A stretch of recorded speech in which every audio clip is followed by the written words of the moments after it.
Rural, urbain, la solidarité ne se décrète pas, elle se construit.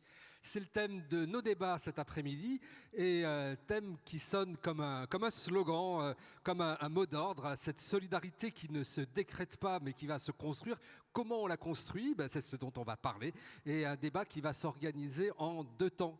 D'abord, mieux prendre en compte les services rendus à la nation par les communes rurales et puis dans un deuxième temps, des solidarités pour mieux coopérer. Comment instaurer les bénéfices mutuels. Cours pour présider nos débats cet après-midi.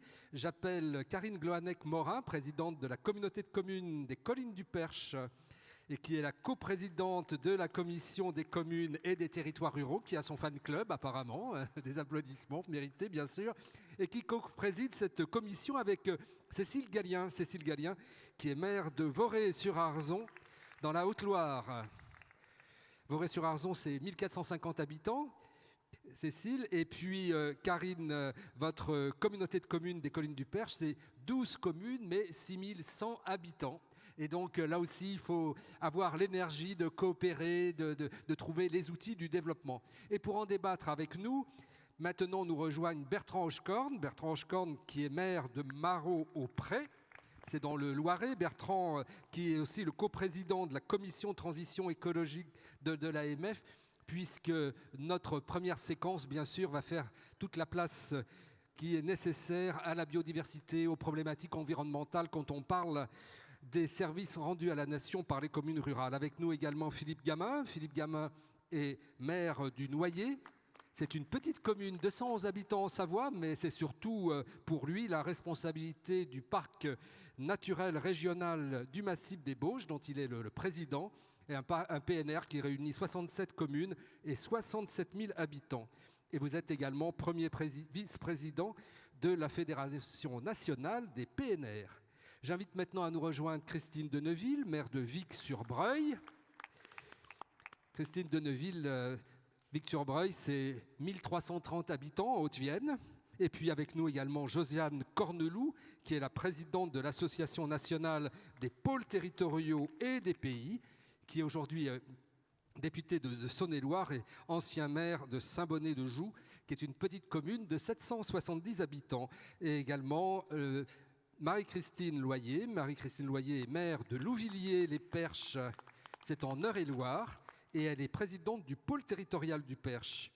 Louvilliers-les-Perches, c'est 179 habitants, mais un pôle territorial dont vous allez nous parler. Et avec nous pour cette première séquence de débat, Sarah El Haïry, la secrétaire d'État chargée de la biodiversité. Madame la ministre, prenez place. Bien sûr, un secrétariat d'État qui est rattaché au ministre de la Transition écologique et de la cohésion des territoires. Alors, séquence, mieux comprendre en compte les services rendus à la nation par les communes rurales. Et je me tourne vers Cécile Gallien pour peut-être mesurer ces services rendus. On parle beaucoup depuis quelques années des aménités rurales. Ce mot qui n'est pas toujours très bien compris. Alors en effet, d'abord je voudrais saluer Madame la Ministre, remercier mes collègues ici présents sur scène mais aussi dans l'auditoire. Oui, c'est vrai que ça fait 5-6 ans qu'on parle des aménités. Alors les aménités, c'est ce qui est agréable à voir, à sentir. Ça peut être une définition de l'Académie française, je crois. Mais c'est surtout les services rendus par les territoires ruraux à la nation. Vous savez, depuis que l'INSEE a fait ce travail suite à l'agenda rural, que 88% du territoire français, hexagonal, est rural. Et sur ces 88% d'espace, y vivent un tiers des habitants. L'espace, alors on espère qu'un jour, on va y arriver, Madame la Ministre, doit être considéré, il a une valeur importante pour la nation, et je vais essayer de le décliner. Et il faudrait qu'il, quelque part, il puisse avoir une réalité économique et peut-être même un prix. Qu'est-ce qu'apportent les territoires ruraux à la nation? C'est l'eau, par exemple. L'eau des montagnes qui descend jusqu'aux vallées, jusqu'aux villes, jusqu'aux océans. Et vous qui êtes élu de Haute-Loire, dans le bassin de la Loire, c'est là le château d'eau, on va dire. Alors, le réchauffement climatique étant là, les choses changent très vite aussi. Donc, D'où la nécessité de considérer d'autant plus l'espace comme étant une richesse pour la nation. Donc l'eau, l'aval, l'amont, il faut qu'il y ait des solidarités. Il faut que, par exemple, à l'Agence de l'eau Loire-Bretagne, on majore les aides pour les communes en ZRR, en zone de revitalisation rurale, où on leur permet même d'être financés sur un certain nombre de choses, entre autres les tuyaux, entre autres les interconnexions entre réseaux, parce que l'eau, c'est vital. Donc c'est l'eau. Ensuite, c'est la forêt. Aujourd'hui, si on veut, Madame la Ministre, tous ensemble, et on le souhaite, contribuer à la transition énergétique, c'est-à-dire à créer de l'énergie renouvelable, il faudra que les communes rurales le fassent, que les espaces ruraux le fassent, et on est engagé pour le faire. Mais ça veut dire qu'il faut qu'on soit aidé pour le faire. Et si on le fait, on le fera pour la nation. On ne le fera pas uniquement pour les habitants des territoires ruraux. Donc l'espace, c'est aussi de l'énergie renouvelable possible. L'espace rural, c'est aussi la forêt. Même si on fait le job en termes d'énergie renouvelable, il nous faudra maintenir les forêts qui sont des puits de carbone. Absolument, si on veut arriver à la neutralité carbone en 2050. Et les espaces ruraux sont vivants. Et vous le savez, ou j'espère que vous le savez, avant le Covid, depuis le Covid et après le Covid, on assiste à une migration interne, intra-française, on va dire, presque des urbains vers les territoires ruraux. L'endroit où il y a plus de migration, c'est vers les communes rurales. Alors vous me direz, ça pèse pas beaucoup, sauf que pour nous, c'est vital d'avoir des foyers en plus. C'était le thème de notre débat l'année dernière et on avait montré tous les effets, même s'il n'y a pas eu un grand exode urbain, il y a eu des effets sensibles et absolument vitaux aussi pour vos communes. Tout à fait. Et ces territoires ruraux sont des territoires actifs et productifs.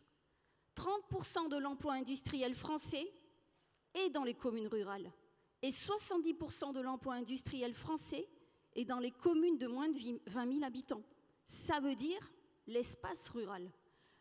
Toutes ces réalités, il faut en parler et il faut qu'elles soient prises en considération, mieux prises en considération par, on va dire, les acteurs publics, mais aussi privés. Je m'en arrête là. Alors, les ressources, l'eau, l'énergie, mais aussi des territoires de production, des territoires de services. Vous preniez l'exemple de l'eau, et bien justement, on va passer peut-être et commencer notre tour de table avec votre voisin qui lui aussi est dans le bassin de la Loire, mais un peu plus bas puisqu'il est dans la métropole d'Orléans ou juste à côté d'Orléans. Bertrand Hochecorne, cette commune de Marot-au-Pré, 1775 habitants dans le Loiret, et puis des projets que vous avez voulu mener pour reprendre la main, reprendre pied sur les rives du fleuve, avec des difficultés que vous avez rencontrées. Oui, je ne suis pas tout à fait dans la métropole, je ne cherche pas à y entrer, je cherche le côté rural, mais plus sympathique et plus facile à gérer. Mais c'est vrai que l'eau que Cécile m'envoie, et j'espère de bonne qualité, je l'en remercie, voilà. Mais je suis 400 km plus loin, je suis en bord de Loire, ma commune à 7 km de bord de Loire, et de bord de Loire très, très sauvage, donc une très riche biodiversité. D'ailleurs, nous avons dessus une réserve naturelle régionale, qui est la seule réserve naturelle régionale, je crois, de la région Centre-Val de Loire. Et puis, des biodiversités sur la Loire. Il y a même eu 4 laboratoires universitaires qui ont travaillé pour la renaturation de la biodiversité, la renaissance de la biodiversité après avoir arasé une île. Donc c'est vraiment très important. Et la Loire qui est le dernier grand fleuve sauvage d'Europe. Voilà. Et il se trouve que c'est quelque chose d'assez classique, en tout cas sur les bords de Loire sauvages. Je sais que j'ai entendu des exemples en Maine-et-Loire et ailleurs. C'est-à-dire qu'en fait, il y a pas mal de marginaux qui viennent s'y installer parce qu'on est un peu retiré. Donc j'ai pas mal de marginaux qui arrivaient ou d'autres personnes qui veulent se faire des petits jardins et vraiment la biodiversité en pâtit. Et donc nous avons lancé une grande opération pour récupérer, un peu comme le patrimoine du littoral l'a fait pour acheter les terrains, essayer de racheter toutes les 500-600 parcelles qui existent. Un petit conservatoire communal. Un conservatoire communal. Mais pour une commune de ma taille, évidemment, c'est monstrueux comme chose. Sauf que on a été aidé par... D'abord, j'ai fait un appel à la SAFER du Centre-Val de Loire, qui a fait le travail avec ils sont fait payer bien sûr, mais un financement européen leader à 80%. Et ils ont repéré les 500 propriétaires, envoyé des lettres. On a fixé un prix qui était trop bas pour les propriétaires qui qui étaient intéressés, mais on a déjà un certain nombre de ventes qui sont promises. Et après, pour faire la vente, là maintenant, acheter autant de terrain, il y a un côté financier qui va être important, mais évidemment, c'est sur du long terme qu'on le voit. Et on est passé par l'établissement public foncier local Cœur de France, là, qui est sur 4 départements, non 5 départements, même la région Centre-Val de Loire, qui va faire l'achat des terrains et puis nous les recéder après. Donc finalement, grâce à la SAFER et à l'EPFLI, on a cette possibilité d'avancer dans cette étape-là, mais ça va être long, mais je pense que c'est important. En plus, on voudrait vraiment, parce qu'on est très soucieux de la pédagogie de la biodiversité. Il y a 5-6 ans, j'ai déjà ouvert un sentier de découverte dans lequel sont expliqués tous les avantages de la biodiversité sur le bord de Loire. J'ai voulu faire un observatoire, mais alors là, la préfecture de Loiret m'a mis tellement d'embûches que j'ai renoncé. On arrive à renoncer des fois. Mais par contre, là, on pourrait énormément avancer et créer un chemin piéton dès qu'on aura suffisamment de parcelles pour que les gens puissent en profiter, d'une part, et puis respecter ces espaces qui sont fondamentaux, comme l'a dit Cécile, pour la biodiversité, ça fait partie des aménités rurales. Malheureusement, il y a une... Alors, je vais dire, j'en ai parlé à Madame la Ministre tout à l'heure, je ne suis pas revendicateur, mais je veux dire que la dotation des aménités rurales, biodiversité, la dotation de biodiversité. Et je reconnais les gros efforts qui sont faits, 10 millions d'euros, 23 millions, 40 millions, 100 millions.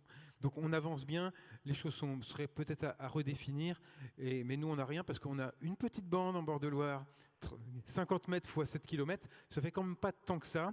Et donc j'encourage à ce qu'on aille peut-être un peu plus bas et qu'on considère la surface et non pas la proportion de la surface dans le calcul de cette biodiversité.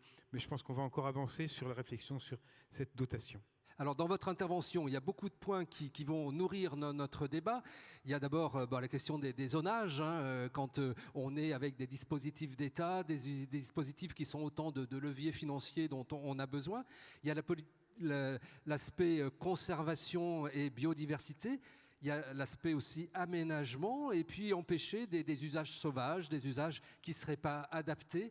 Ce qui veut dire aussi des populations nouvelles, pas forcément intégrées, pas forcément qui ont envie de s'intégrer aussi. C'est des sujets peut-être qui vont nourrir notre débat. On va continuer le tour de table, mais j'ai passé de ce côté avec Philippe Gamin, qui est maire du Noyer. Tout à l'heure, je disais, c'est une petite commune en Savoie, 211 habitants, mais vous êtes le président du parc naturel régional du massif des Bauges, et là, c'est 67 000 habitants, 67 communes. Vous êtes d'ailleurs le premier vice-président de la Fédération nationale des PNR. Et le PNR, eh bien, c'est d'abord un territoire de projet. Mais là, c'est un territoire de montagne dont il faut comprendre aussi le positionnement, la géographie. Un territoire qui est entouré de grandes villes, Chambéry, Aix-les-Bains, Annecy, Albertville. Alors, quand on parle solidarité rurale, urbain, avec vous, on est tout à fait dans le débat. Effectivement, Madame la Ministre, bonjour, chers collègues, Mesdames, Messieurs. On est un contexte particulier, ce parc du massif des Bauges, 600 000 habitants au pied du massif et un territoire qui a été oublié, qui est resté très discret et donc préservé. Et aujourd'hui, c'est une vraie chance. Et on le met en avant, cette chance, en disant ce territoire-là, c'est un territoire vivant, habité, même si les parcs PNR sont des parcs naturels et sont là pour préserver les paysages, sont là pour préserver la biodiversité, mais sont là également pour maintenir une activité économique ancrée sur le territoire. Ce n'est pas un territoire sous cloche, bien au contraire. Et d'ailleurs, vous avez des projets, vous voulez porter le développement de ce territoire. Bien sûr, c'est un territoire qui se développe à sa manière. Et là, l'importance de faire à notre manière.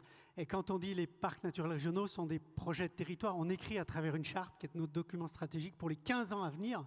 La seule collectivité à qui on impose cet exercice, mais on y tient. Et au bout de 15 ans, si on n'a pas réalisé nos actions, on peut perdre notre label.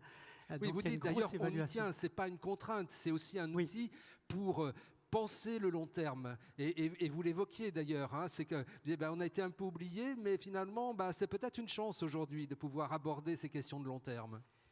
Exactement. Donc, pas de compétences réglementaires, mais des missions, et ce qui permet d'aller à 360 degrés dans l'ensemble des enjeux que sont le territoire, les spécificités du territoire.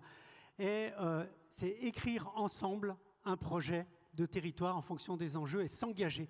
Les adhérents de base d'un PNR sont les communes, il y a un engagement, on signe la charte, les départements, les régions, c'est compétences régionales. Là est toute l'importance du projet et de s'engager vers un projet de territoire. Pourquoi ? On se questionne sur le pourquoi avant tout. Pourquoi on veut protéger ce territoire ? Et à travers, en répondant à ce pourquoi, on embarque tout le monde. Les élus locaux, évidemment, en première ligne, mais la population. Et nous, on se dit aujourd'hui, ce territoire-là, il a une responsabilité. On va en parler après, des solidarités urbain-rural. Effectivement, ce sont des territoires qui ont été préservés. Donc, effectivement, ce sont des réservoirs de biodiversité, mais de production alimentaire, de ressources naturelles, a été évoqué l'eau tout à l'heure, de production d'énergie renouvelable également, pourquoi pas, c'est un sujet actuellement. Et la ville apporte à ses habitants ruraux autre chose, d'autres services qui sont finalement aussi de la proximité. Et le pourquoi, de plus en plus, on se dit, mais ce sont des territoires d'abord qu'offrent des logements, certaines personnes qui souhaitent habiter en milieu ruraux, mais on veut le préserver parce que plus ce territoire il est en bonne santé, plus la nature est en bonne santé, plus les humains qui habitent vont être en bonne santé. Et on ne parle pas que de la santé physiologique, mais également la santé mentale, et on démontre de plus en plus. Quand on se sent bien dans un environnement, que ça soit rural, un environnement rural, mais urbain aussi, et les villes font des efforts dans ce sens-là, c'est ça qui nous guide. Et on trouve des biens communs, du coup. On peut trouver le paysage qui est dit, ben on est là, on préserve les paysages. Pourquoi on préserve les paysages ? Pourquoi on se sent bien dans un paysage ? Un beau paysage, c'est quoi ? C'est un paysage dans lequel on se sent bien. Et se sentir bien... Et là, on retrouve la définition de l'aménité, qui est exactement cela. Ça en fait partie. Et cette approche qualitative. Alors, la ressource à protéger, mais aussi du développement à apporter. Et ça, c'est aussi ce qui est dans votre charte pour le PNR, avec des contrats, avec aussi le maillage de ce territoire. Quand on dit qu'il faut que les habitants y vivent bien, c'est qu'ils y aient aussi les services dont ils ont besoin. Et c'est là qu'il faut effectivement bien définir ensemble la capacité d'accueil aussi de ce territoire. Ce sont des territoires fragiles, on ne peut pas accueillir indéfiniment, préserver la qualité de vie et avoir ce courage, et là ça revient aux élus locaux que l'on est, que nous sommes, d'avoir le courage de dire le développement que l'on veut, il va jusque là, et il est plutôt là, et il n'est pas forcément là. Et donc du coup définir, et je trouve que l'outil ZAN est un outil formidable si on est intelligent et si on nous laisse la possibilité de le mettre en œuvre. L'objectif a été fixé par le gouvernement et c'est très bien, il est chiffré. Maintenant, sur les moyens et sur le comment, il faut vraiment laisser les territoires mettre en œuvre les méthodes. Et on saura le faire en structurant, en ayant une ossature du territoire. Ça demande un courage politique important, vraiment. Mais si on est autour de un objectif qui rassemble le plus grand nombre, là je parlais du bien-être, on va dire, on se sent bien sur le territoire. Ça peut être un objectif commun et qui parle à tout le monde et qui rassemble tout le monde. À ce moment-là, on se met en œuvre pour dire, voilà, on veut garantir la qualité de vie de nos habitants, on veut être capable d'accueillir, et on sait pourquoi on est un territoire d'accueil. Parce que aller faire se ressourcer, s'émerveiller devant des paysages pour des urbains, vous l'avez dit, 600 000 habitants autour du massif, mais se sentir bien, se reconnecter avec la nature. On a un besoin criant de se reconnecter. Et ce n'est pas grand-chose, ça peut être juste un petit pique-nique, une balade dans la nature. Pourquoi ? Pour redévelopper à nouveau notre senti, et c'est extrêmement important, c'est ce qui manque aujourd'hui à la plupart des humains. On s'est beaucoup trop éloigné de notre senti, et c'est vraiment ce qu'il faut préserver et remettre en avant le maximum et redonner du sens. Et à travers des outils comme, on en parlera après, les contrats de réciprocité qu'on a mis en place dans les parcs, entre les villes à proximité, qui définissent qui fait quoi et qui va bien définir le rôle et montrer, sensibiliser, ça c'est tout un travail pédagogique, que c'est un équilibre d'aménagement du territoire, que le rural sert l'urbain et que l'urbain sert le rural. Ça, il faut le redémontrer, mais je laisserai mes collègues après, parce que c'est des Mais vous apporterez questions. aussi quelques preuves de cette réciprocité. C'est ça. Une réciprocité qui se fait déjà avec les agglos qui sont les portes du parc. Hein. Quand on promeut, par exemple, le tourisme dans votre parc naturel régional, de fait, il y a une coopération qui se fait entre les offices des agglos et puis vous-même, qui se fait même au-delà de cela, avec la ville de Grenoble, me disiez-vous, quand on préparait le débat. Hein. Et c'est aussi ces complémentarités rurales-urbains qu'il faut peut-être mieux formaliser, mieux organiser quand on parle des solidarités. Et justement, votre voisine, Christine Deneville, qui est maire d'une commune de Haute-Vienne, une commune de 1330 habitants, Vic-sur-Breuil, insiste beaucoup sur ce mot de solidarité. Oui, en fait, pardon, Madame la Ministre, chers collègues, quand j'ai été invitée à ce débat, et que j'ai lu Solidarité, je me suis dit, attends, de quoi on parle? Le secours pop, enfin voilà. Et j'ai été voir ce que ça voulait dire solidarité, je l'ai écrit pour ne pas me tromper, ça veut dire rapport existant entre des personnes qui ont une communauté d'intérêts et qui sont liées les unes aux autres. Voilà, la solidarité rurale-urbain, donc c'est dans ce cadre donc que ça se passe. Donc c'est pas je fais un cadeau à quelqu'un.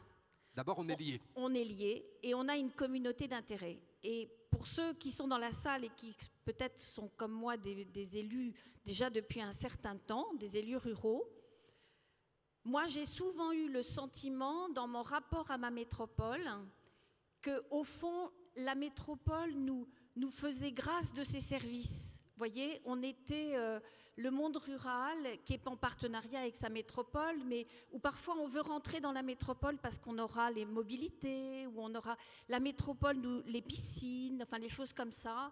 Tous ceux qui avaient quelque chose à apporter on était un peu redevables d'une certaine façon.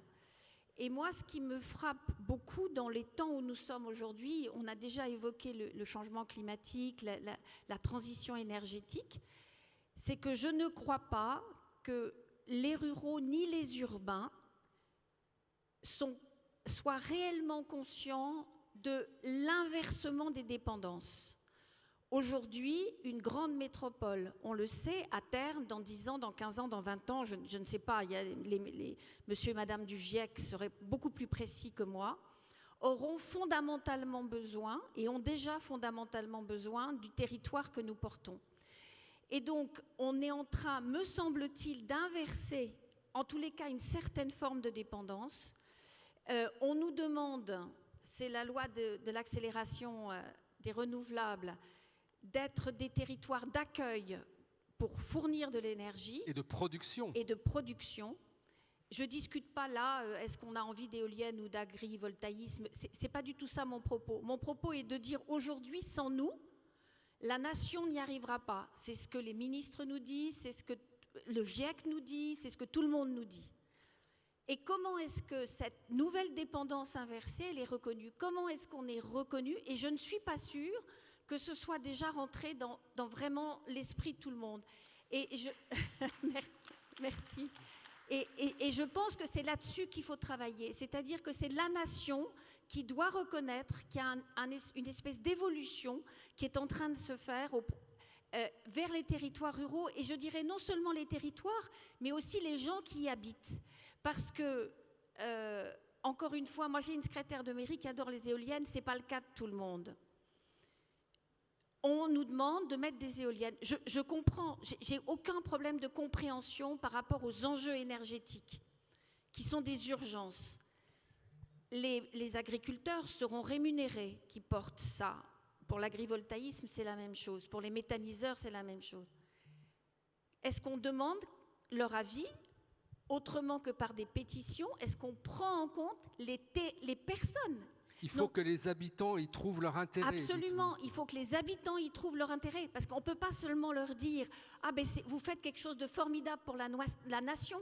Vous comprenez? Ça ne peut pas s'arrêter là. Ce changement d'interdépendance, il doit reconnaître à la fois le territoire, mais aussi ses habitants. Et ça me semble vraiment complètement fondamental si on veut que les choses arrivent et se passent. C'est la même chose pour la forêt, et puis quelque chose qui était un peu comme l'air qu'on respire et qu'on ne voit pas sur les systèmes alimentaires. Et Absolument. on prend conscience aujourd'hui de l'importance de ces systèmes Absolument. alimentaires, Et c'est pour ça que je de pense production et de Absolument. qualité. Et je pense qu'il faut qu'on voit, mais on en discutera après au cours de la table ronde, il faut vraiment qu'on ait 2 strates de réflexion.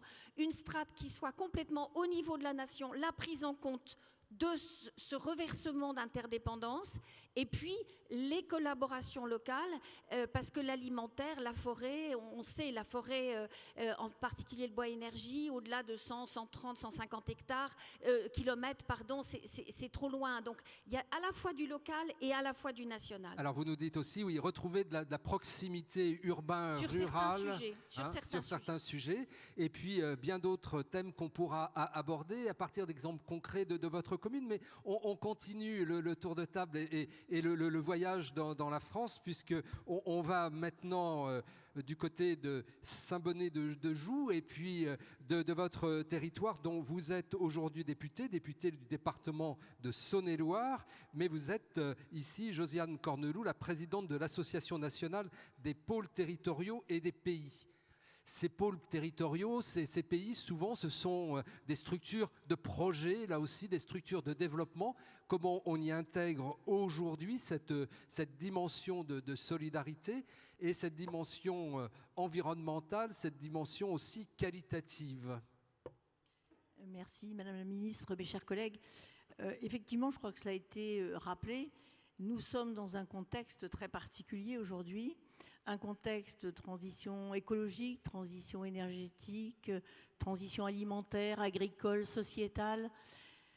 Donc, face à des défis et des urgences majeures qui vont imposer que les territoires se réinventent et une approche différente de leur fonctionnement. Je crois que nous ne sommes plus du tout dans la compétition, nous ne sommes plus du tout dans une vision solitaire.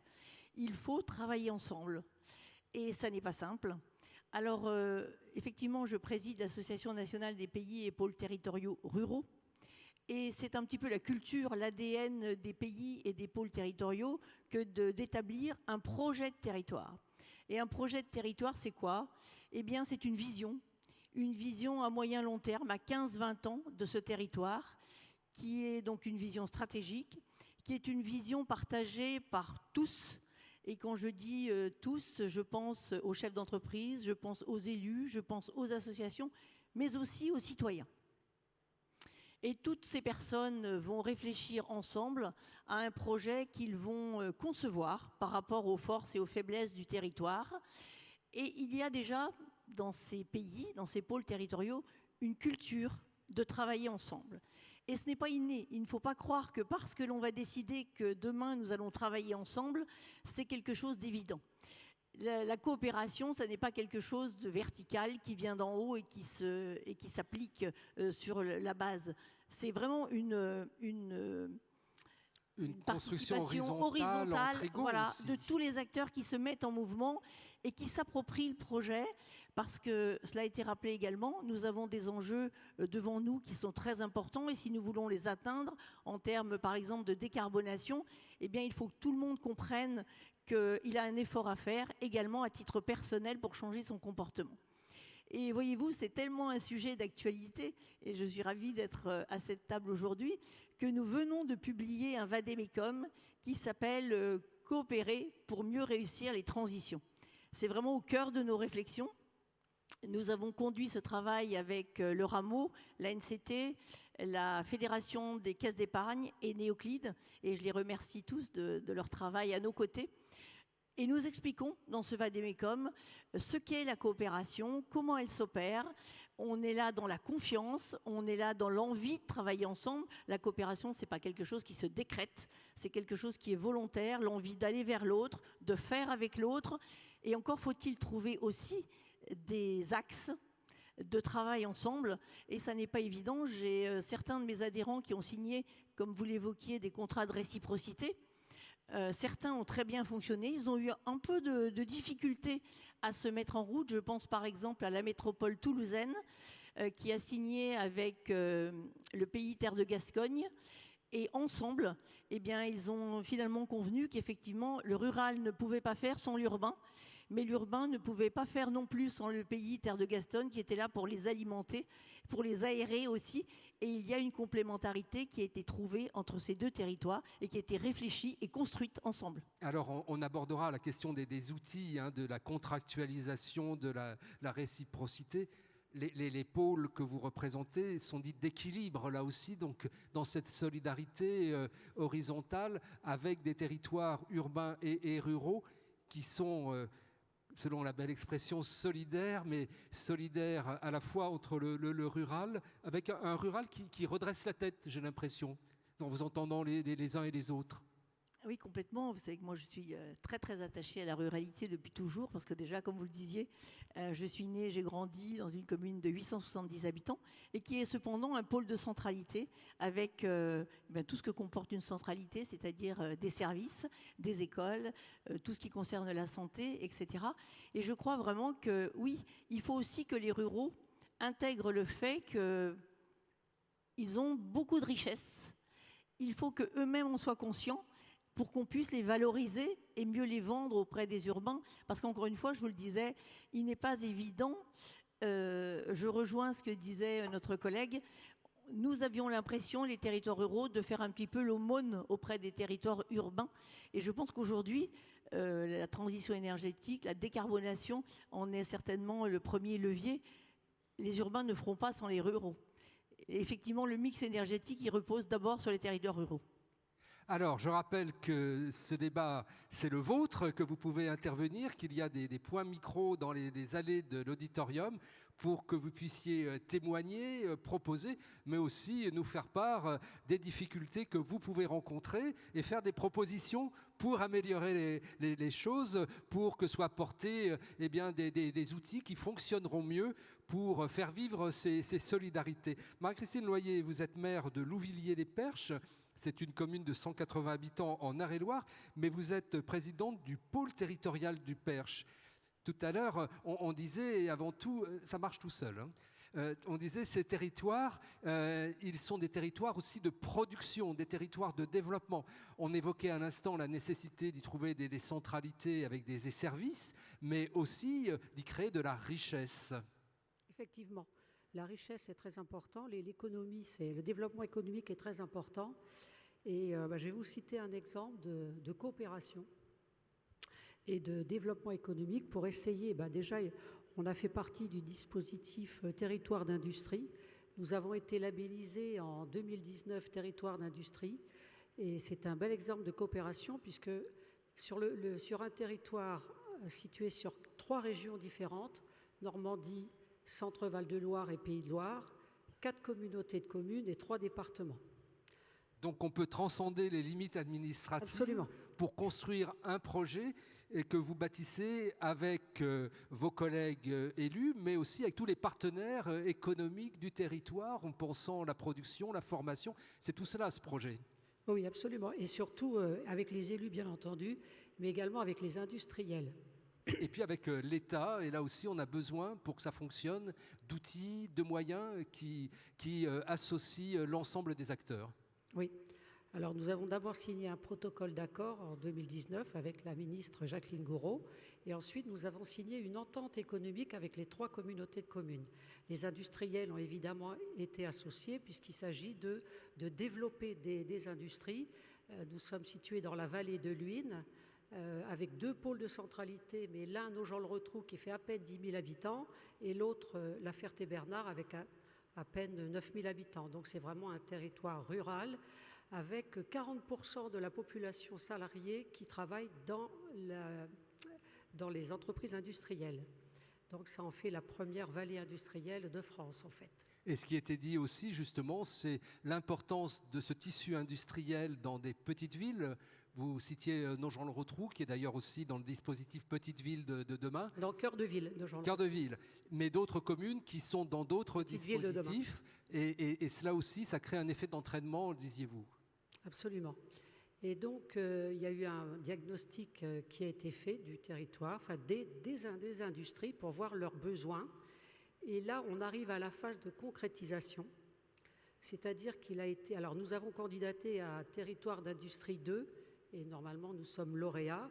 Alors, le périmètre a un petit peu changé, et nous accueillons la communauté de communes de Karine Morin-Gloanec, des collines du Perche, mais toujours là, dans la même région, Centre-Val de Loire.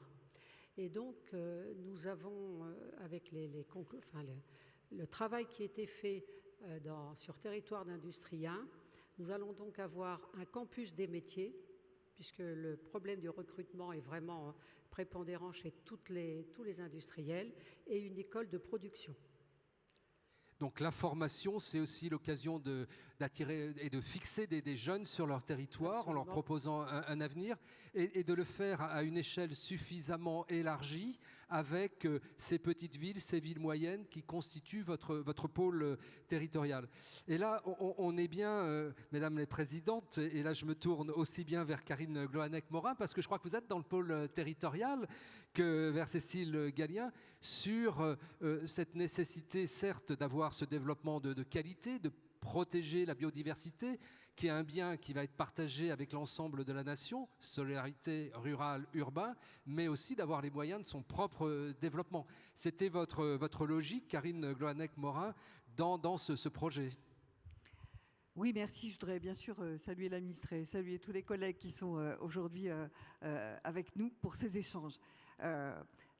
L'ambition, en fait, quand ma petite communauté de communes a frappé à la porte du contrat territoire-industrie de Nogent-le-Rotrou, nous ne sommes pas dans le PETR, mais nous sommes communauté de communes associées donc, à ce contrat. C'était en effet d'utiliser un outil sur un territoire extrêmement rural, d'abord parce que nous sommes sur l'arrondissement de Vendôme et que l'agglomération de Vendôme ne souhaitait pas s'engager dans un contrat territoire d'industrie. Donc nous avons utilisé ces échanges déjà existants entre Nogent-le-Rotrou et ma communauté de communes pour construire construire avec le PETR du Perche une solidarité qui va nous permettre... Et je le rappelle, hein, votre communauté de communes, c'est 12 communes, 6100 habitants. Oui, c'est une toute petite communauté de communes qui a bénéficié, je dis bénéficié aujourd'hui.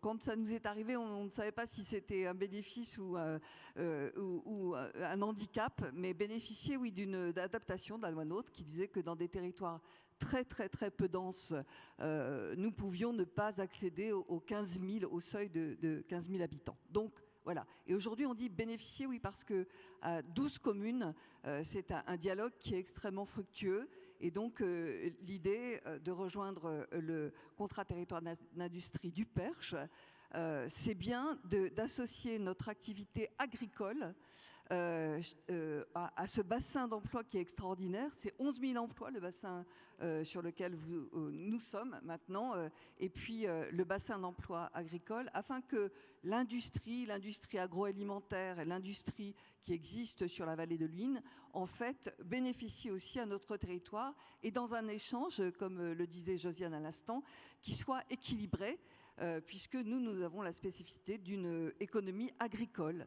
et que, bien sûr, le campus de formation, il soit aussi accessible de notre côté, bien sûr, sur les populations de notre territoire, mais que le territoire du PETR du Perche puisse bénéficier d'un campus qui va exister aussi à Montdoubleau, dans la commune centre de ma communauté de communes, un tiers-lieu de compétences qui va être spécifique sur la formation l'évolution des pratiques agricoles, mais aussi de l'artisanat et artisanat d'art, je rajoute. Alors là, on est sur les problématiques de développement et comment vous les intégrez aussi à ces obligations, cet impératif vertueux aussi de biodiversité, de qualité environnementale qu'évoquaient vos collègues. Comment tout cela s'intègre? Alors, peut-être pour compléter aussi l'intervention du président du parc naturel régional des Bauges, la moitié de notre communauté de communes, des collines du Perche, donc la moitié en surface, pas en nombre de communes, mais la moitié en surface, va rejoindre le parc naturel du Perche, dans lequel s'inscrit bien sûr le PETR du Perche. Et c'est dans cette dynamique-là aussi que nous avons voulu rejoindre d'ailleurs ma commune, parce que moi je ne suis pas maire de ma commune, je suis présidente de la communauté de communes, mais pas maire de ma commune. Mon maire est derrière moi, je crois, il est là, Jacques Granger. Mais pour prendre la parole, comme vous tous, je le signale, il y a des points micro que vous nous disiez aussi, les projets que vous portez ou les difficultés que vous rencontrez. Et donc, nous avons souhaité, quand nous avons fusionné, car ma commune est une commune nouvelle qui a fait fusionner 5 communes pour atteindre 1000 habitants, vous voyez la densité de population. Et donc, Couëtron-au-Perche a construit un projet de territoire, vous en avez parlé les uns les autres, et c'est vrai qu'on met une dynamique sur un territoire grâce à un projet de territoire partagé. Et donc, ce projet de territoire pour construire la commune nouvelle, c'était entre autres de rejoindre le PNR en candidatant à une commune au lieu de 5. Et donc, ça se fait. Et donc, la charte qui est en rédaction, nous sommes déjà dans le périmètre. Et dans votre parc naturel régional, cette dimension de la biodiversité, d'abord dire aussi la part qui est faite à la forêt, qui est très importante chez vous, mais au-delà, ce souci et cette reconnaissance comme territoire conservatoire, mais un conservatoire vivant, un conservatoire qui crée. Oui, la biodiversité aussi qui fait sens, ce que j'expliquais tout à l'heure, qui parle à tout le monde, et voilà, on se met derrière cette volonté de la préserver parce qu'on a compris au fur et à mesure pourquoi elle est si importante, cette biodiversité. Et ensuite, il y a eu cette reconnaissance et je remercie le gouvernement sur la dotation biodiversité, aménité rurale. D'abord, les PNR en ont bénéficié, c'est en train d'être élargi, et les enveloppes doublées. Et pour nous, ça a été, pour les communes, parce que c'est la commune qui la touche, ça a été perçu comme une vraie reconnaissance de ce qu'elle peut faire, effectivement, ce que ma collègue évoquait, pour le bien de la nation, en quelque sorte. Et une reconnaissance des efforts faits. Parce qu'effectivement, il y a des efforts faits par ces communes, pas toujours bien rétribués, ou pas du tout d'ailleurs, parce qu'en face, il n'y a pas d'impôt. On entretient des sentiers, on entretient des paysages, des espaces de ressourcement, des espaces de production alimentaire, etc. On a une responsabilité vis-à-vis de l'eau qui tombe sur ce territoire et qui va alimenter toutes les communes du bas et les villes. Et toute cette responsabilité, ces efforts que font les communes, à un moment donné, il faut le reconnaître. Et pour moi, ça a été d'abord ça, c'est un premier bel effort. On essaye de le valoriser, nous, parcs, en disant aux communes, ça rentre dans la DGF des communes, donc elles en font bien ce qu'elles veulent. Mais on dit, écoutez, ça serait quand même Parce bien... que certains ont dit aussi que c'était parfois du recyclage de DETR ou des recyclages de dotations. C'est ce qu'on entend et ce qu'on a entendu. Après, à nouveau, c'est tout un travail pédagogique qui est fait. La chance d'avoir un PNR qui agit avec ses équipes et ses élus convaincus de dire cet argent-là, ça serait peut-être bien que vous lanciez, par exemple, dans un atlas de la biodiversité communale, qui est un outil formidable aussi pour rassembler les habitants autour d'un projet commun sur une commune. Là, du coup, on s'attache, l'attachement à la commune, à l'appartenance, le côté identitaire est extrêmement important pour les habitants et les élus. Voilà, on incite mais on laisse la liberté, toutefois, aux élus. Christine Deneville, vous la touchez, vous, cette dotation de biodiversité ? Non. Alors, je vais revenir un peu sur mon idée première. Moi, je suis absolument ravie de ce que j'entends. Je ne fais pas partie d'un PNR. C'est pas parce que je le veux pas, c'est parce qu'entre le PNR et moi, des deux côtés, je suis entre deux PNR, moi. Et puis sur ma droite et sur ma gauche, bon, voilà, ça marche pas. Non, ce que je voulais dire, c'est qu'encore une fois, il me semble qu'il y a vraiment deux niveaux. C'est-à-dire ce que vous êtes en train de nous dire, et puis cette fameuse reconnaissance de la dépendance qui doit être complètement assumée, générale.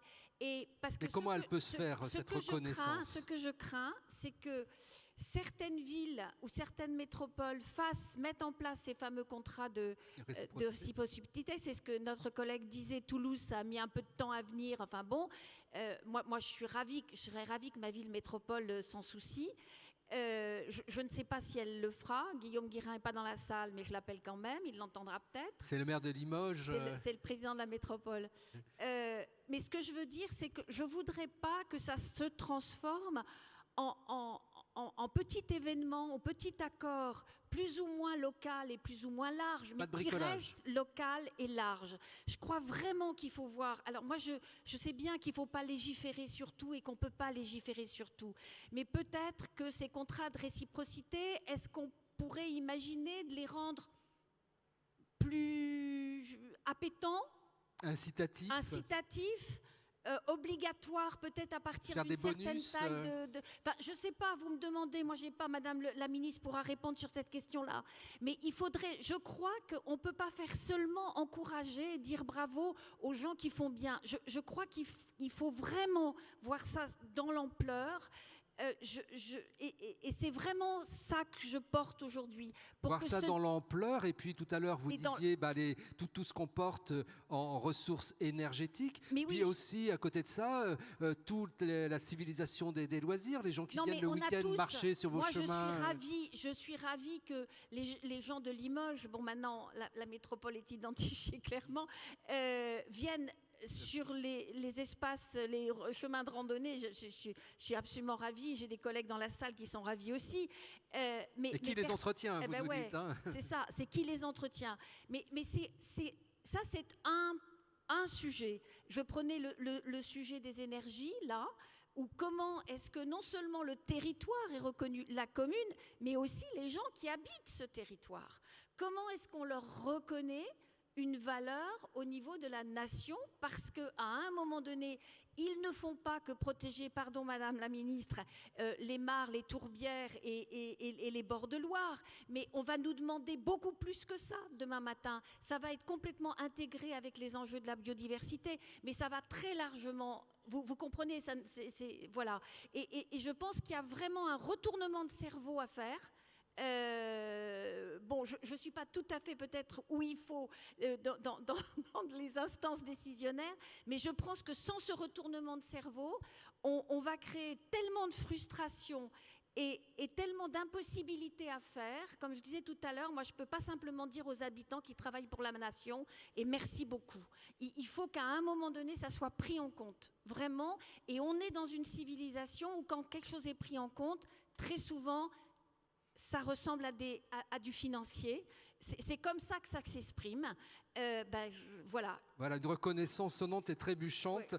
Sonia El Haïry, je rappelle, secrétaire d'État chargée de la biodiversité, justement, auprès du ministre de la Transition écologique. Vous répondez à cette demande très concrète. Demande très concrète et en réalité, prise de conscience nécessaire. Si on fait un constat très à froid, aujourd'hui, il se passe quoi autour de nous? C'est 1 million d'espèces qui sont en danger. C'est une raréfaction de la ressource de l'eau. D'ici 2050, on a 40% d'eau en moins. C'est une réelle dépendance à des services écosystémiques rendus par la nature gratuitement. Et tout à l'heure, on parlait de développement économique. C'est Cécile qui disait la part de l'industrie, de la création de richesses dans notre pays, sur nos territoires, dans nos territoires ruraux en particulier. La réalité, elle va être très simple. Bien sûr qu'il faut cette reconnaissance, mais pour écrire cette reconnaissance aux habitants, et pas spécialement aux territoires, parce que bien sûr, il y a des outils. Les territoires, c'est les aménités rurales, c'est l'agenda rural, c'est 100 millions cette année, c'est un financement plus fort pour les zones qui sont protégées, que la protection soit Natura 2000, PNR, ça peut être des protections fortes, moins fortes, les aires. Il y a des outils qui permettent d'aller chercher du financement quand on protège. Mais si on veut aller chercher, je veux dire, l'âme rurale, l'adhésion du citoyen qui, lui, peut-être n'a pas encore conscience parfois à quel point il est nécessaire, eh bien là, il faut changer de récit. Et là, je sais peut-être que mes propos peuvent interloquer, mais cette question du bien-être, cette question de la dépendance, mais de la dépendance réelle, parce qu'on parle de souveraineté alimentaire, on parle de souveraineté énergétique. Mais il n'y a aucune de ces souverainetés s'il n'y a pas de souveraineté du vivant.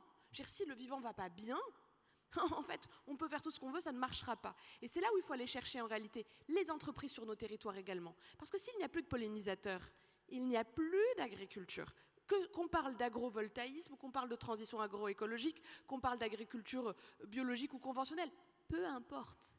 La réalité, si on ne va pas chercher ces industriels sur nos territoires pour la réduction de l'eau et donc la préservation du grand cycle et du petit cycle de l'eau, ils n'ont plus de modèle économique. Aujourd'hui, c'est 50% du PIB mondial qui dépend de ces services et qui sont rendus où? Ils sont rendus dans les territoires ruraux. Donc le rôle de l'État, bien sûr, il est de porter les outils vers les collectivités, de permettre cette reconnaissance de la place des citoyens sur le territoire. Mais moi, je pense qu'il faut aller chercher tout le monde. Tout le monde, c'est nos industriels, le modèle économique, le rôle, bien sûr, des métropoles, des intercos et des comités d'agglo. Mais pour réussir ça, il faut, il faut que les âmes se convergent. Et pour ça, j'ai lancé il y a quelques jours un projet absolument hybride. Alors, c'est un pas de côté, c'est vrai, mais en même temps, je pense qu'il faut aller chercher l'émerveillement, parce que le combat du climat et le combat de la biodiversité, c'est des combats jumeaux. On a réuni au ministère des artistes. Alors ça fait parfois sourire au ministère de l'écologie, mais je vous assure c'est important, parce que c'est comme ça qu'on crée de la cohésion sur nos territoires. Des artistes, alors il y a des écrivains, des auteurs, des élus Ça va locaux. parler tout à fait à Karine Glanec-Morin, qui justement pense que le développement doit avoir impérativement une dimension culturelle. Il n'y a pas de développement des territoires, et je pense que c'est un sujet partagé. Mais pour le changement du regard sur nous-mêmes, en fait, pour le changement même de la position, de la posture dans le débat. Tout cela aussi fait parler de cette qualité de vie que vous évoquiez tout à l'heure. Absolument essentiel. Et donc en réunissant finalement les élus locaux plus ces chercheurs plus demain ces artistes, quels que soient les artistes, on va financer l'écriture de nouveaux récits. C'est pas pour le plaisir de créer du récit, c'est parce que c'est comme ça qu'on transformera la méthode. Et cette méthode, elle devra se transformer en ayant des élus locaux des territoires ruraux et pas exclusivement que des intercos ou des plus grandes communes au cœur des dispositifs permettant bien sûr de continuer à accompagner les territoires les plus protégés, parce que ça c'est quand même mon job, mon rôle, et parce qu'on en a besoin, parce que la réalité c'est qu'on est en train de vivre un effondrement, enfin la réalité elle est quand même dramatique, mais cet effondrement, le seul qui peut l'inverser, c'est l'homme. En fait, on est dépendant de ça. Et on a la capacité de faire. Et les espaces, aujourd'hui, ils sont dans nos territoires ruraux. Et si on arrive à inverser cet effondrement du vivant, parce qu'il y a une prise de conscience de la richesse et de la dépendance, et donc ce n'est plus une solidarité, gratuite, de bonne âme, c'est en réalité une vraie dépendance. Mais aussi, demain, nos industriels ne pourront plus faire ce qu'ils font s'ils n'ont pas ces ressources. Dans ce vivant des conflits d'usage, tout à l'heure, Philippe Gamin évoquait le ZAN avec toutes ces contraintes qui ne doivent pas être là pour freiner aussi le développement. Comment vous travaillez sur ces sujets, vous, Philippe Gamin, justement pour arriver à allier le développement à l'échelle de votre PNR, de votre parc, et puis trouver des pôles de centralité, des pôles de développement et résoudre la question de la sobriété foncière? D'abord, la sobriété foncière, ça fait des décennies qu'on y travaille dessus dans les parcs, 60 ans d'existence, et on faisait déjà du ZAN, puisqu'on a récemment on a fait une étude et on montre qu'on est 2 fois moins toute proportion gardée, toutes choses égales par ailleurs, 2 fois moins consommateur de foncier à l'intérieur d'un PNR qu'à l'extérieur d'un parc. Ça, c'est des chiffres précis. Et tout ça parce que la sobriété de consommation foncière, pourquoi? Parce qu'on a privilégié, on s'est dit d'abord les espaces naturels et les espaces agricoles en termes d'espace de production alimentaire. Et à partir de là, quand on se fixe cet objectif-là, naturellement, on va être plus sobre en consommation foncière. Après, on s'est aventuré dès que le ZAN est sorti, on était en pleine révision de notre document stratégique qui est la charte, à tester une méthode et basée effectivement sur ce qu'on a appelé une armature territoriale. En disant, en milieu rural, on a tout un tas de communes, 67 communes sur un massif, qui ne fonctionnent pas toutes de la même façon, qui n'ont pas toutes les mêmes besoins, mais on a quand même bien identifié des bourgs-centres qui sont au cœur du massif, vraiment en altitude, et puis des communes sur les piémonts, et elles aussi n'ont pas les mêmes besoins proches des villes, etc. Et essayer d'imaginer finalement quels vont être leurs besoins en matière foncière de ces communes-là, de ces micro-territoires sur un territoire cohérent géographie. Et la géographie prend toute son importance dans cette méthode. Et on n'appliquera pas la même d'un territoire à l'autre. C'est là où je dis qu'il faut avoir confiance aux élus territoriaux qui savent les besoins et les attentes de leur territoire. Et donc se dire, nous, voilà, ici, oui, il y a des enjeux. Ce bourg-centre, il est important parce qu'il va pouvoir faire vivre une dizaine de communes autour. Ma commune, je suis à 5 km d'un bourg-centre. À quoi bon, finalement, continuer à développer l'habitat? On y est bien. L'enjeu, c'est la mobilité, c'est comment mes habitants vont à ce bourg-centre pour les services, voire de l'emploi, etc. Voilà, ce qu'il faut bien comprendre, c'est que quand on dit solidarité urbain-rural, c'est que d'abord la solidarité, elle commence avec la petite ville, le bourg, qui est le premier pôle de centralité. Et c'est ce maillage que vous avez essayé d'organiser dans le cadre du parc naturel régional, avec, là encore, des pôles qu'on appellerait d'équilibre à l'intérieur de ce parc et de ce territoire. Et puis, ça c'est l'intérieur, on va dire, du massif. On est vraiment dans la ruralité, faible densité. Puis plus on se rapproche des villes, plus on a des communes qui sont sur les piémonts et qui, elles, ont d'autres besoins et qui viennent aussi en complément de ce que peut apporter les villes. Et c'est à travers aussi cette façon de faire, cette méthode, en mettant tout le monde autour de la table, les élus, les habitants, les socioprofessionnels, quels sont les besoins aussi des socioprofessionnels sur ce territoire, eh bien qu'on arrive finalement qu'on arrivera à trouver vraisemblablement un accord. Moi, je crois beaucoup à l'intelligence des territoires, et notamment des territoires ruraux. On a peu d'argent, peu de moyens, et on se doit d'être intelligent dans nos façons de faire, dans nos méthodes, dans nos moyens.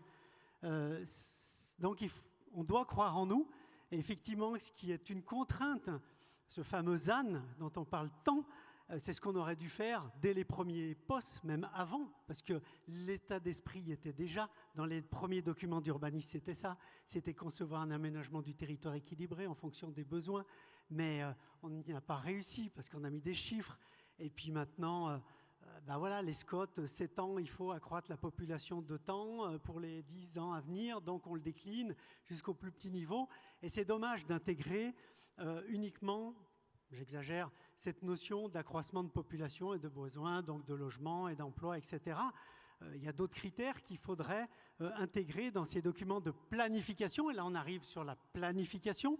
Et là, je remercie encore une fois aussi le ministère, parce que je fais partie du réseau Planif Territoire qui a été mis en place par le bureau de la planification. On est plusieurs élus à réfléchir cette planification-là, peut-être autrement, en intégrant des critères qui sont beaucoup plus peut-être subjectifs, ceux que j'ai évoqués, mais il y en a d'autres, sur la qualité de vie, sur la biodiversité, etc., dans ces documents de planification, et se donner comme objectif autre que des objectifs chiffrés de production de logements, etc., etc.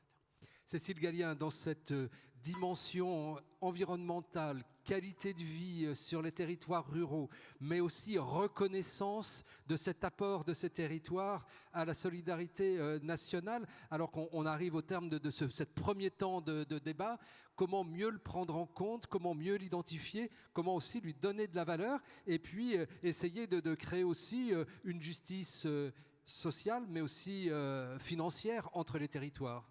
Oui, moi je pense qu'il en va de la cohésion nationale. Nous avons encore en France la chance d'avoir des petites villes, des petits bourgs qui structurent en fait la possibilité de vivre partout dans nos départements. Nous l'avons encore, ce n'est pas le cas en Espagne, on en parlait tout à l'heure. L'Europe va perdre 30 millions d'habitants en 2030. Nous sommes confrontés dans nos territoires ruraux, parfois, et quand j'en parle autour de moi, beaucoup finalement de maires se disent « mais moi, j'ai des nouveaux habitants qui viennent s'installer chez moi, des jeunes, des anciens, et finalement à y réfléchir, qu'est-ce qui me reste en logement? Pas grand-chose. Ou alors des logements très dégradés. Il nous faut une véritable politique alors, de maintien des centralités, c'est ce que vous avez mis en place, et c'était fondamental, et il faut continuer à le faire.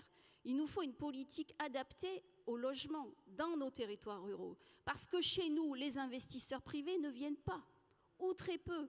Alors quand on a la chance d'avoir un peu d'ANA qui nous finance à 70%, on va dire la rénovation de l'habitat insalubre, c'est bien, mais il faut finir le travail. Donc c'est absolument fondamental de considérer cet espace, ces 88%. On s'est battu il y a 5 ans pour que l'INSEE ne définisse pas les territoires ruraux comme ce qui n'étaient pas les villes. Aujourd'hui, nous avons une carte des communes rurales avec leur typologie. Regardez, prenez-en connaissance. Il faudrait que toutes les politiques publiques s'inspirent de la réalité de ces territoires ruraux. Et il faut aussi qu'on fasse, on est nombreux là, dans l'assistance, il faut qu'on le dise aux médias, qu'on le dise partout à nos amis qui vivent dans les villes. Mais imaginez 88% de la France en moins. Imaginez que tous ces territoires ruraux ne soient plus du tout vivants, habités, entretenus, productifs. Voilà, alors je suis un peu, vous m'excuserez. Et dire cette fierté de territoires ruraux, l'affirmer, et aussi voilà, en faire la pédagogie, l'expliquer à nos concitoyens. Il faut qu'on l'explique de manière positive. On est tous là à œuvrer, nous les maires ruraux ou urbains, pour garder ce lien social, pour attirer la population, pour faire que nos enfants ou nos petits-enfants ou ceux qui viendront, leurs amis, aient envie de vivre et de continuer ce fil de la vie formidable qui existe dans les territoires ruraux. Tout à l'heure, on parlait d'industrie, mais dans mon territoire en Haute-Loire, à l'est du département, ils étaient paysans et ils tissaient. Et puis tout d'un coup, quand le tissage n'a plus existé, ils se sont mis à d'autres industries, d'autres productions. Ils se sont toujours adaptés. Nous sommes ingénieux, nous roulons pas sur l'or malheureusement dans les territoires ruraux, mais nous sommes ingénieux. Et qu'y a-t-il de plus important en France et dans nos territoires, si ce n'est la ressource humaine? Et là-dessus, on a un chantier mais immense pour permettre à nos jeunes de se former le plus possible et permettre à ceux qui veulent venir chez nous et apporter leurs compétences diverses et variées à pouvoir le faire. Voilà. Dans cette dynamique, par exemple, cette logique de pôles territoriaux qui nous était présentée. Une dernière question peut-être à Bertrand Hochecorne, et là je me tourne vers le coprésident de la commission transition écologique. C'est la reconnaissance de la valeur, l'évaluation de cet apport. Parce qu'on est tous d'accord, on entend autour de la table qu'en plus il y a des dispositifs maintenant, dotation biodiversité, mais la reconnaissance et l'évaluation, la valeur de cet apport, pour l'instant on est encore dans le flou. Oui, c'est un peu difficile. La question est difficile pour terminer, surtout après l'excellente parole de Cécile. Mais c'est une question que je me pose depuis un petit moment, parce que c'est vrai que cette dotation, comme je l'ai dit, c'est une bonne chose. Elle a augmenté très nettement en 4 ans, c'est une très bonne chose. Par contre, on a l'impression que c'est une vision très administrative des choses, 75%, puis maintenant 50% dans un PNR, etc. Mais ce n'est pas suffisant. Il faut aller plus loin. C'est une réflexion qu'il faut que vous engagiez, Madame la Ministre, avec nos associations d'élus. Je pense à l'Association des maires de France, bien sûr, aussi à l'Association des maires ruraux de France, mais ça concerne aussi toutes les associations d'élus, et qu'on réfléchisse à ces apports-là. Alors, je n'ai pas de réponse à votre question là maintenant, mais il faut compter tous les points de forte biodiversité. C'est fondamental de les avoir, de les conserver. Il faut considérer l'eau, qui est important, la qualité de l'air qui va aussi dedans. Alors, je n'ai pas la formule magique, mais on va la trouver. Mais ça aussi, c'est la nécessité donc de progresser. Comment on rentre dans cette meilleure évaluation pour avoir aussi une justice entre les territoires, comme vous le souhaitez et vous le dites. Si on veut que tout ça soit sonnant et trébuchant, comme vous le dites. C'est pas qu'une question d'élus. On peut discuter interminablement, mais on a besoin de choses objectives. Donc, Madame le ministre, il faut mettre des chercheurs là-dessus. Et des chercheurs qui soient sur sciences dures et sciences molles, comme on dit, aussi bien des sociologues, des artistes qui sont des chercheurs à leur façon, et des chercheurs objectifs. Il nous faut des choses objectives, voilà. Plus que il faut que ce soit complémentaire. Et puis, plus le reproche qui est souvent fait de reconversion de crédit qui était déjà là, réorientation, pour comprendre là encore qu'on est sur quelque chose qui est sérieux à vous entendre. C'est ça la question, c'est de comprendre qu'il y a un enjeu de complémentarité, de solidarité rurale-urbain, mais qui doit être reconnu. Juste sur cette complémentarité, moi je suis tout à fait d'accord. En fait, il faut faire évoluer le parcours. Il y a toujours cette suspicion de est-ce qu'on a recyclé des budgets? La réalité, c'est que le budget de la biodiversité, il augmente cette année de 1,2 milliard. Il y a évidemment les 100 millions pour les aménités rurales et biodiversité. Il y a des très belles choses sur l'eau, c'est 475 millions. Il y a 400 millions sur la stratégie nationale biodiversité. Mais tout ça, c'est des millions qui sonnent pas dans la réalité de la vie quotidienne. Pour gagner cette reconnaissance et cette inversion, il faut que la biodiversité du quotidien impacte la vie quotidienne des habitants. Enfin, il faut reconnecter ces deux points-là. Et pour le faire, C'est ce qu'on essaye de faire avec la planification, et je pense que partir de la planification et essayer de le mettre au quotidien dans toutes les politiques publiques, c'est inviter, repenser la relation du process de mise en œuvre de la politique publique en intégrant en réalité les élus dès la construction même. Moi, j'ai vu des services chez moi, et je terminerai pour ne pas être trop longue sur ça, me dire, mais très sincèrement, et je le sens dans la sincérité de la parole, on a essayé de simplifier, on a été au maximum, Madame la Ministre, et dans mes services, parce que, regardez, on est parti de là, on est arrivé là. Mais la réalité de la perception de la mise en œuvre à la fin, au bout de la chaîne, elle reste complexe, et encore plus sur les questions environnementales. Et donc l'enjeu, eh bien, c'est de commencer cette mutation d'une certaine manière en mettant nos services, qui soient territoriaux, qui soient dans la centrale, dans le cadre de la planif, mais dans le cadre de la territorialisation de la stratégie nationale biodiversité, avec le quotidien des élus locaux, ce qui nous permet en réalité de leur donner une sorte d'effet miroir de la mise en œuvre. Et là, ça change tout. Et c'est comme ça qu'avait été construit l'agenda rural, et c'est pour ça, en tout cas à mes yeux, qu'il y a des choses qui sont du coup pertinentes, parce qu'elles répondent non pas exclusivement à une demande ou à une commande de simplification, mais à une réelle compréhension, et on brise les perceptions, qui est à mon avis le plus grand des thèmes de nos administrations. Merci. Merci Sarah El Haïry, merci aux participantes et participants de cette première séquence de débat qu'on peut applaudir.